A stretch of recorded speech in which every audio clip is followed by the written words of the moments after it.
he just hide his head?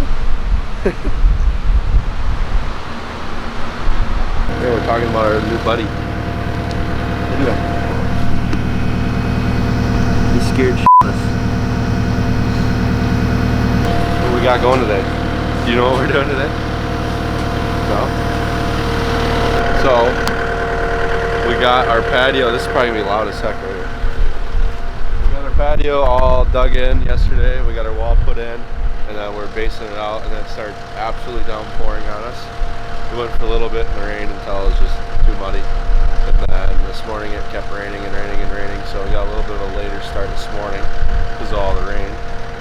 And now we're just finishing the base, the fire pit's going in, and then finish the base, and then we'll start laying these guys here in a little while. So it should go fairly quick once we get those going. But that's what we're doing.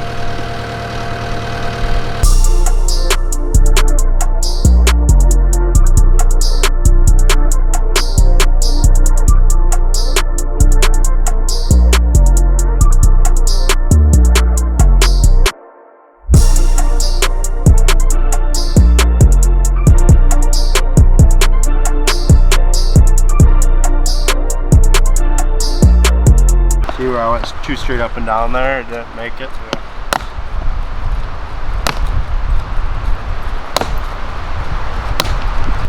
Just like that. So that,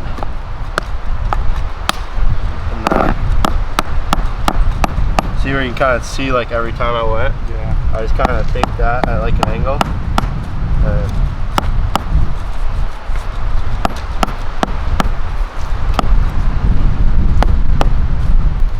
There we are.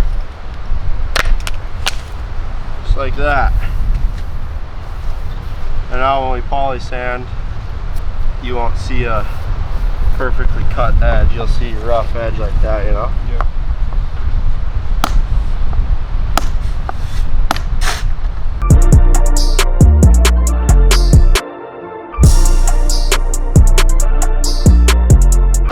Alright, so we've got our base in. We did, it was like 10 inches of 3/4 clean, so we're doing open graded base here.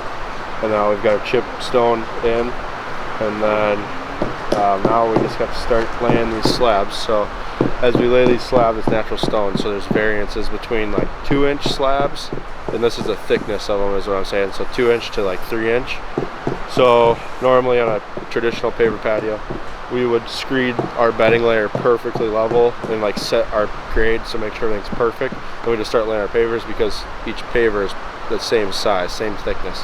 You don't have to worry. But here, we still screed our bedding layer level, and then from there, we kind of just have to like finesse each piece of stone. So the thinner ones, we gotta add a little bit. Thicker ones, we gotta take a little bit out. As we go, we just kind of run a level with it and just keep things. It's natural stone, so it's not perfect face, but we can make it as perfect as we can. You know, there's little dips and stuff on the faces of them, but we're gonna make it so when you kind of sit back and look across the top of this thing, it looks like perfectly level. And then another thing we gotta do is, it's like putting a puzzle together pretty much. So we're basically creating our own pieces. Each block we put down, everything's different, and they don't always fit right next to each other or everything. So what we'll do, we have plenty of pieces to pick from to kind of make it work, but then you have to cut some.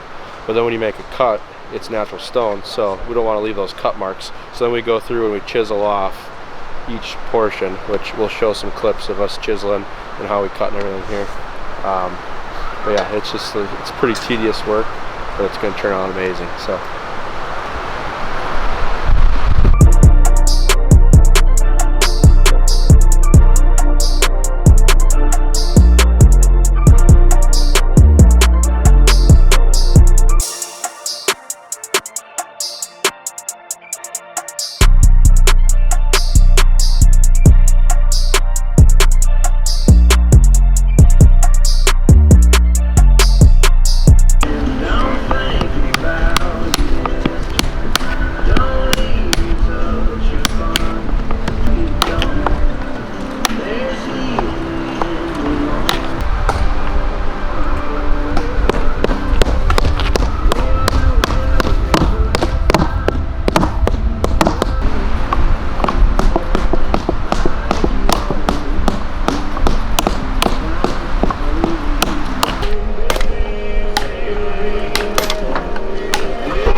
Ted, tell them what we did today. Take it away.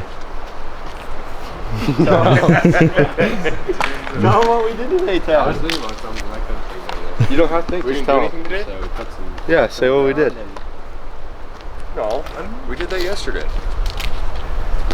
Those are pavers. No, we put the base in today. See, Stud knows what he's talking about. All right, take it away, Tad. All right, go ahead. Nope, I gotta go now. He's running. All right, I'll tell him what we did today, Tad. So we started. We're getting close. We're day 2, end of day 2. We kind of got a late start this morning because it was raining. I don't think we started till like 9 or 10. I don't know. It was raining for a while, so we got a little later start, but we got a lot done still. We finalized our base, had to bring in a little bit more base material, got it built up, compacted, and then set our chip in there and then started building. So gosh, I wish it had rained so we could show this off, but yeah, so building on this stuff, it's just like a puzzle that you make your own pieces to, basically, in order to get these like tighter gaps. Because with the Flagstone, you'll see a lot of companies, when they throw it together, there's huge like 4-inch gaps, and I don't like that. I think it looks non-professional. So when we do it, we you cut in, but you still make them look irregular. Like this piece here, we cut this piece into here, and then we cut these pieces around it to make this fit into there. So we cut it, and then you chisel you chisel these ends so it doesn't look like a cut side. So that's what we do. So you kind of just start out with a piece, and then keep setting and cutting them in to fit next to each other, and you pretty much cut and chisel every one almost. Sometimes you get lucky, but yeah, that's pretty much it. So what we'll do tomorrow, we'll finish this side. We're almost done. We just got probably 2 more hours roughly of cutting and chiseling over there, maybe a little more. We got to fill in like some of these gaps to make this circle all the way around, but we'll cut in those, and then we got to go through, and well, you can tell right here, so each one of these blocks different size, as you can see. Like this one up top is, what is that, 1/2 inch, maybe even bigger difference. So that's how every single one of these is. They're all different, but we still want a level path to walk on, and so we can set our grade so we don't have any water pooling anywhere, and you know, we want it to be like a normal paver patio. So we'll go through, and each one of these will get leveled off, so we'll have to kind of pick them up, add some chip. Our chip is our bedding layer, so when I refer to chip, it's this stuff here, 3/8 chipstone. So we'll either add or take some out to raise and lower each one of these, and you pretty much have to do every single one to get them absolutely perfect. And after that, we will make sure everything's tapped down good. We'll just use a rubber mallet. We won't run a roller compactor over this. Yeah, so tomorrow will just be finalizing all these, and then poly sand and our edgecrete around the edge for edge restraint, and then we've got to touch up the sides with some black dirt and clean our way out. So that's the end of day 2. We'll see you guys tomorrow for day 3.